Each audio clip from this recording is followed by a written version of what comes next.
આપણી જે સંસ્થા છે એ સંસ્થાનું નામ BAPS સ્વામિનારાયણ સંસ્થા છે.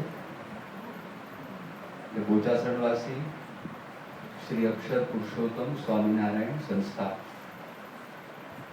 બોચાસણવાસી એટલે બોચાસણની અંદર આ સંસ્થાની સ્થાપના થયેલી. બોચાસણ ગામ છે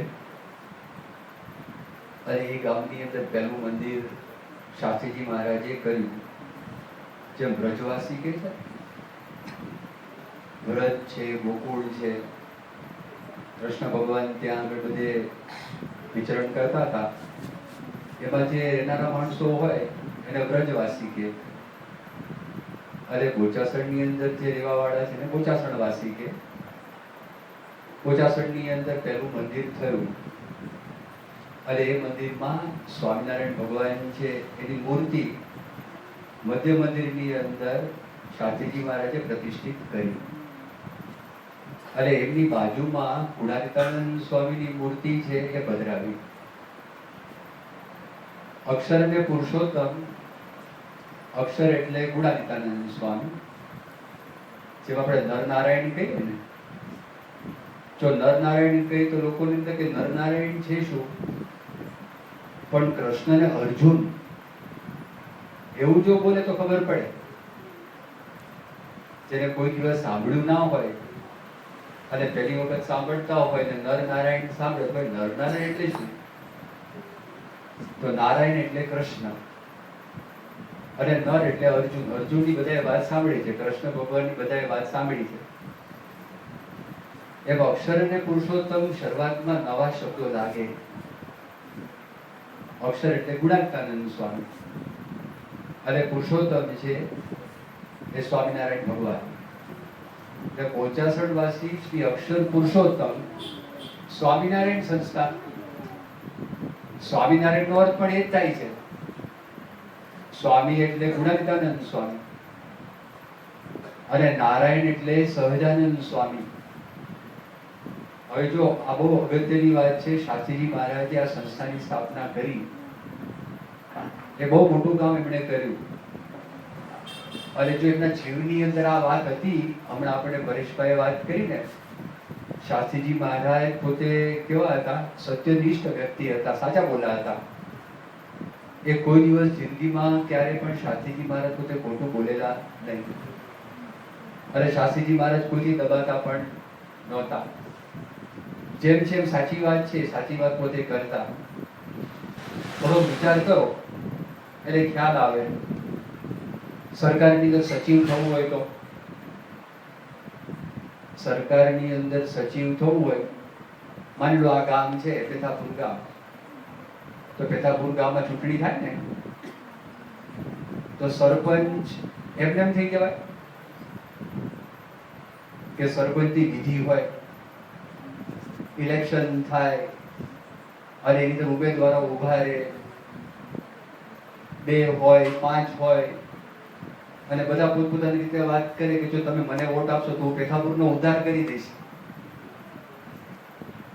મને વોટ આપશો તો હું ઉદ્ધાર કરી દઈશ, મને વોટ આપશો તો હું ઉદ્ધાર કરી દઈશ. એની બધી નિશાનીઓ હોય. એના માટે પછી દુકાને દુકાને ફરે, ઘરે ઘરે ફરે. તો એમને તો કોઈ સરપંચ થતું નથી. તો સરપંચ થવા માટે પણ પાત્ર થવું પડે. એમ સરકારની અંદર સચિવ થવું હોય તો ક્લાર્ક પણ થવાતું નથી. સચિવની વાત તો બધી આગળ ગઈ, એસઓ થાય, પછી વળી આગળ વધે, અંડર સેક્રેટરી થાય, ડેપ્યુટી સેક્રેટરી થાય, જોઈન્ટ સેક્રેટરી થાય, પછી સેક્રેટરી થાય, વળી પછી આગળ વધે, principal secretary, additional secretary, additional chief secretary, chief secretary. હવે એ બધા સચિવ થવા માટે IAS ની પરીક્ષા આપવી પડે અને IAS ની પરીક્ષા આપણા દેશની લગભગ 1.25 કરોડની વસ્તી છે. એમાંથી લાખો લોકો ઉંમર પ્રમાણે IAS માં ઉત્તીર્ણ થવા માટે પરીક્ષા આપે છે. હવે આઈએએસ ની વાત બાજુમાં રાખો, ખાલી સિવિલ કેન્દ્રીય સરકારની જે આ બધી નોકરીઓ છે ને, આખા દેશની અંદર માત્ર દર વર્ષે 1150 સીટ છે, અને 1150 સીટ માટે લાખો લોકો એના માટે પ્રયત્ન કરે છે. એમાંથી આઈએએસ ની માત્ર 80 ઓપન સીટ છે, વધારે નહીં. હવે એમાં પાસ થવું હોય, એમાં પાત્ર થવું પડે કે એમને પહોંચી જવાય.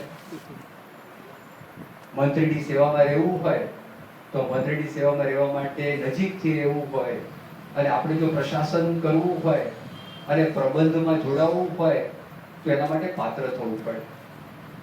હવે મિનિસ્ટરની સેવામાં રહેવું હોય તો પણ બધી વિધિ કરવી પડે. તો ભગવાનની સેવામાં રહેવું તો એમને ચંદ્રિકા નામ ગાડી બે ફૂલ ચડાવવું સસ્તામાં, પ્રભુ પડ્યો નથી રસ્તામાં. બે ફૂલ ચડાવવું સસ્તામાં. તો ભગવાન તો દયાળુ છે. પત્રમ પુષ્પમ ફલમ. કોઈ માણસ ગરીબ હોય અને પુષ્પની પાંદડી આપે અને ત્યાં આગળ ખાલી પેલું શું કહેવાય, પત્તું આપી દે તુલસીનું, દિલથી આપ્યું હોય તો ભગવાન રાજી છે, ના નથી. પણ બધી અનુકૂળતા હોય ને, બે ફૂલ ચડાવો સસ્તામાં, પ્રભુ પડ્યો નથી રસ્તામાં. ભગવાન એમને કે આપણા હાથમાં આવી જાય. હવે એ થવું પડે પાત્ર. જો સાંભળજો, આ સિદ્ધાંતની જે આપણે વાત કરીએ છીએ ને, ભગવાનની સેવામાં રહેવું હોય તો આપણે કંઈક કરવું પડે. આ ઘરમાં હમણાં આજે સભા થઈ અને સભામાં આપણે બધા આવીને બેઠા, તો આપણે બેઠા એ પહેલા તૈયારી પૂછો. કનુભાઈ ને, પછી આશીષ ને, અહીંયા બધા છે રિષિત ને પૂછો. આ જેનું ઘર છે તે ઘરની સાથે જેટલા કાર્યકર્તાઓ છે, આ સાથે કાર્યકર્તા જોડાયા છે, વિષ્ણુભાઈ ને, ભાવિન ને બધા. હવે એમાં તમે કહીશું આપણે, હા, એટલે એ બધા જોડાયા છે કાર્યકર્તાઓ. તો પહેલા અહીંયા આગળ આવીને સાફ કરી નાખે, પડદા બાંધી દે, પછી અહીંયા ક્ષેત્રજી પાથરી દે, આની બધી વ્યવસ્થા કરે. તમે બેઠા છો ત્યાંની વ્યવસ્થા કરે, ખુરશીની વ્યવસ્થા કરે, પીએ સિસ્ટમની વ્યવસ્થા કરે. એ બધી વ્યવસ્થા કરે છે. એ ભગવાનની સેવામાં રહેવા માટે આપણી પાસે બહુ પૈસા હોય એની જરૂર નથી, આપણી બહુ બુદ્ધિ ચાલતી હોય એની પણ જરૂર નથી, આપણી પાસે સત્તા હોય એની પણ જરૂર નથી. ભગવાન પાસે આપણે રહેવું હોય, આપણું હૃદય છે ને શુદ્ધ હોવું જોઈએ.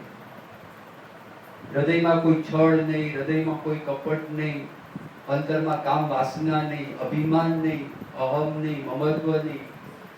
આ બધું અંતરમાંથી ટળે ને તો ભગવાન ત્યાં આગળ બેસે. અહીંયા બધો કચરો મૂક્યો હોય, તમને આવીને આમંત્રણ આપે, બેસો, કોણ બેસે? અને ફક્ત કચરો હોય તો ચલો સમજી ગયા, આપણે મદદ કરીએ.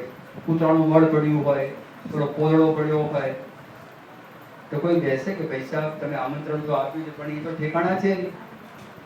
એમ ભગવાન પધારો પધારો, ભગવાન કઈ ઠેકાણું નથી. અહીંયા આગળ લોચા લાપસી બહુ છે, અહીંયા લોચા લાપસી બહુ છે. જો આ હું તમને એટલા માટે પૂર્વ ભૂમિકા બાંધું છું, જેમ સચિવ હોય એ બનવું હોય, મિનિસ્ટરની સેવામાં રહેવું હોય તો સચિવ થવું પડે, પાત્ર થવું પડે. એમ અક્ષર પુરુષોત્તમને આની સાથે લેવા દેવા છે. આ હૃદયની શુદ્ધિ માટે, હૃદયની પવિત્રતા સાથે અક્ષર પુરુષોત્તમને લેવા દેવા છે. એટલે આ વાત સાચી છે. હું તમને બને એટલી સરળ ભાષાની અંદર સમજાવવા માટે પ્રયત્ન કરું છું. બાકી શાસ્ત્રમાં બધી ઊંડી વાતો છે, મોટી વાતો છે. આખો ગીતા છે, ગીતામાં આખો 8મો અધ્યાય અક્ષર બ્રહ્મ યોગ છે અને 15મો અધ્યાય આખો પુરુષોત્તમ યોગ છે. અને અક્ષર પુરુષોત્તમની વાત ગીતાની અંદર છે, વેદમાં છે, ઉપનિષદમાં છે, ભાગવતમાં છે. 7 દિવસથી તમે પારાયણ સાંભળો ને, ખાલી ચરિત્રો સાંભળો, આ બધી વાતો કરનાર ઓછા છે. આ વાત ના આવે. એટલે આ વાત હું તમને કહું છું કે ધારો કે કૈલાસમાં જવું હોય શંકર પાસે, તો પાર્વતી જેવા થવું પડે તો આપણે કૈલાસમાં જઈ શકાય ને શિવજીની સેવામાં રહી શકાય. જો આપણે વૈકુંઠમાં જવું હોય તો સીતા જેવા થવું પડે તો રામચંદ્ર ભગવાનની સેવા કરી શકો. જો ગોલોકની અંદર જવું હોય તો રાધિકા જેવા થવું પડે. એટલે રાધા કૃષ્ણ મૂક્યા છે, સીતારામ મૂક્યા છે, ઉમા પાર્વતી, અને આપણે શું કહેવાય, મહેશ, ઉમા મહેશ મૂકેલા છે, શંકર પાર્વતી. નું કારણ આ છે, એમ અક્ષરધામની અંદર જો જવું હોય તો ગુણાદિતાનંદ સ્વામી જેવા થવું પડે. એટલે ગુણાદિતાનંદ સ્વામીની મૂર્તિ ભગવાન સ્વામિનારાયણની પાસે મૂકેલી છે. આટલી વાત છે. આ વાત જો આપણે જીવમાં સમજાઈ જાય તો આ સાચી વાત છે. તો ગુણાદિતાનંદ સ્વામી તો થઈ ગયા, હવે આપણે અત્યારે કોના જેવા થવાનું? તો એ ગુણાદિતાનંદ સ્વામીની પરંપરામાં ભગવાન સ્વામિનારાયણ આપણા પર દયા કરી છે અને પ્રમુખ સ્વામીને આપણા માટે મૂકતા ગયા છે. અને આપણે પ્રમુખ સ્વામી સામું જોઈએ, આદર્શ છે. જો એ આદર્શ છે તો પ્રમુખ સ્વામીના સંપર્કની અંદર કોઈ પણ વ્યક્તિ આવે છે એને કેવો પ્રભાવ પડે છે. જેલસિંહ એ પ્રમુખ સ્વામી મહારાજના યોગની અંદર આવ્યા પહેલી વખત 1985ની સાલ. ભારતના રાષ્ટ્રપતિ હતા અને જેલસિંહ આપણા ઉત્સવમાં આવ્યા, સરદારજી. અને એ વ્યક્તિ આપણા મંદિર, ત્યાં એક મંદિર બનાવેલું સ્વામિનારાયણ નગરમાં, જ્યાં આગળ ગુણાદિતાનંદ સ્વામીનો ઉત્સવ ઉજવાતો હતો ને, ત્યાં આગળ એમને દર્શન કર્યા અને ખિસ્સામાંથી એને 500 રૂપિયા નાખ્યા. રાષ્ટ્રપતિ, યાદ રાખજો.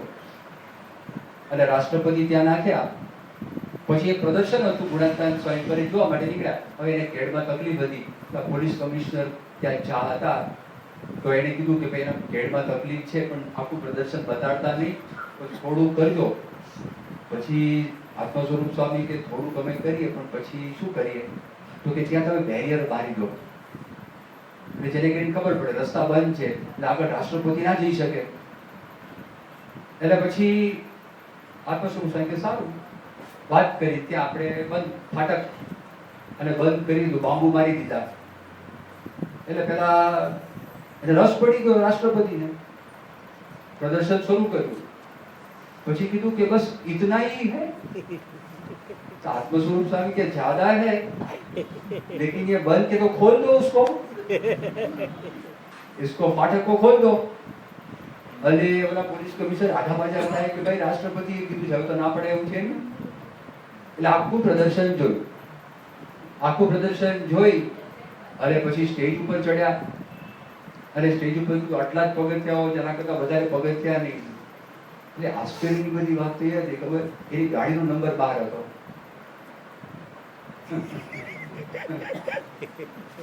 12 વાગે જ આવેલા અને ચડવાના પગથિયા પણ 12 હતા. બધું 12 ભેગું થયું હતું. અને પેલા એ સરદાર અને તો જ્ઞાની જયસિંહ કહેવાય, અને એમને 7 મિનિટનું પ્રવચન કરવાનું હતું. એની જગ્યાએ પેલું કાગળિયું બાજુમાં મૂકી દીધું અને બાજુમાં મૂકીને પ્રવચન શરૂ કર્યું. ઓલા કે હવે આ 7 મિનિટમાં પ્રવચન પૂરું ન થાય, કારણ કે આ તો જ્ઞાની માણસ છે, આ સામાન્ય સરદારજી નથી. કે 20 મિનિટ પ્રવચન કર્યું. કે 20 મિનિટ પ્રવચનમાં જો પહેલી વખત સ્વામીને મળ્યા કોઈ કેવા ગયું છે, એ બોલ્યા પ્રમુખ સ્વામી કેવા છે कि इनको सरकार को इनकी जरूरत है, इनको सरकार की कोई जरूरत नहीं है. राष्ट्रपति के याद રાખજો, આ શબ્દો છે આપણી પાસે, વિડિયો રેકોર્ડેડ શબ્દો છે. એને કોઈ કહેવા ગયું નથી. પછી બોલ્યા કે स्वामीजी में कोई अहंकार नहीं है, न काम, न क्रोध, न लोभ, न भय. હવે લોકો ભય ન બોલે, ભય. ત્યાં છે ને પંજાબી, ન કામ, ન ક્રોધ, ન લોભ, ન ભય. પહેલામાં અસર થઈ. જો ક્યાં ગુણાતીત સંત લાવવા, જેના હૃદયમાં અભિમાન નથી ને એના હૃદયની અંદર કોઈ કરતા કોઈ ખરાબી ના હોય તો જ અભિમાન ના હોય. એ મૂળ દોષ છે. મનુષ્ય માત્ર, પશુને પણ અભિમાન હોય. કૂતરો છે ને, કૂતરો, એને પણ અભિમાન હોય. આપણને નવાઈ લાગે, પરદેશમાં કૂતરો માંદો પડ્યો, એ કૂતરો છે ને માંદો પડ્યો. માંદો પડ્યો એટલે ડોક્ટર ત્યાં આગળ આવી દવા આપી. પેલા કેવો હતો, કદાવર, એકદમ સ્ટ્રોંગ જર્મન શેપર્ડ કહેવાય ને એ ટાઈપનો મોટો કૂતરો હતો. એટલે એને મજા આવતી, સવારે ટપાલી આવે ને તો ભસે, ટપાલી ગભરાય એટલે ખુશ થાય, મારાથી કોઈ ગભરાય છે. કૂતરાને માન કે મારાથી કોઈ દબાય છે. ક્યારેક શિક્ષકો ઠપકારે, બરોબર વાંક વગર ઠપકારે છોકરાને દબાવવા માટે વ્યવસ્થિત, પછી રાજી થાય મારો દબાય છે. એટલે કૂતરોય મલકાય. પછી દૂધ વાળો આવે ત્યારે ફસે જોરથી અને ત્યારે ખુશ થાય. પછી ઓલો છાપા વાળો આવે અને દરેક વખત એમ છે ને છોકરાઓ જેમ માતા પિતાને ગભરાવે ને આવું કરે એમ કૂતરો એવું કરે, કરડે નહીં. કૂતરો રાજી થાય, પૂછડી ફટફટ આવે, હાથમાં માંગવો પડે, એનો અવાજ બેસી ગયો. એટલે સવારના પોરમાં ટપાલે થાય કે આવો ટપાલી કઈ થયું નહીં, ટપાલી ગભરાયો નહીં તો એની પૂંછડી પડી ગઈ બે પગની વચ્ચે. પછી દૂધ વાળો આવ્યો અને પછી છાપા વાળો આવ્યો, ત્રણે આટલું જ કરે, વધારે કરે નહીં. એટલે સાવ દબાઈ ગઈ પૂંછડી એની અને માંગવો પડતો ગયો વધારે માટો. પછી ઢોરના ડોક્ટરને બોલાવ્યા, પેટ કહેવાય, વેટરનરી ડોક્ટર, પેટને બોલાવ્યા અને જોયું કે સારું આને બીજી કોઈ તકલીફ નથી, મારી દવા પણ બરોબર છે વ્યવસ્થિત. પણ પછી એને ખબર પડી કે આની વૃત્તિ થોડીક પેલી છે. એટલે એને કીધું કે આની જે જગ્યા છે ને કૂતરાને રાખવાની જગ્યા, એટલે પ્રદેશની અંદર અંગ્રેજી શબ્દ કેનલ કહેવાય, કેનલ. એ કેનલમાં કૂતરાને રાખે. આમ નાનું આમ હોય પેલું એની નીચે કૂતરાને રાખ્યો, એમાં તમે આવું માઇક ફિટ કરી દો. અને કેવું માઇક, સામાન્ય માઇક નહીં, પાવરફુલ માઇક. અને યુનિડાયરેક્શનલ માઇક નહીં. એટલે અત્યારે હું આમથી બોલું ને તો અવાજ, જો અત્યારે અવાજ મોટો આવે પણ આમ કરું તો અવાજ, આ યુનિડાયરેક્શનલ છે, આ મલ્ટી ડાયરેક્શનલ નથી. મલ્ટી ડાયરેક્શનલ ગમે ત્યાંથી બોલે ને અવાજ પકડાવો જોઈએ એવું તમે ફિટ કરો. અને પેલો ત્યાં આગળ બેઠો છે ને આશીષ ડબલું લઈને, એ એમ્પ્લીફાયર છે. મારો અવાજ મોટો કરવો નાનો કરવો, એમ્પ્લીફાયર તમે તમારા ઘરમાં રાખજો અને એને મોટો અવાજ રાખો. એટલે સવારના પોરમાં પેલો કૂતરો તો સાવ થઈ ગયો હતો અને કૂતરાએ આવું કર્યું ને મોટું તો બહાર એમ્પ્લીફાયર અવાજ આવું કરીને અવાજ આવ્યો જોરથી. એ જેવો આવ્યો એ ટપાલી ગભરાય.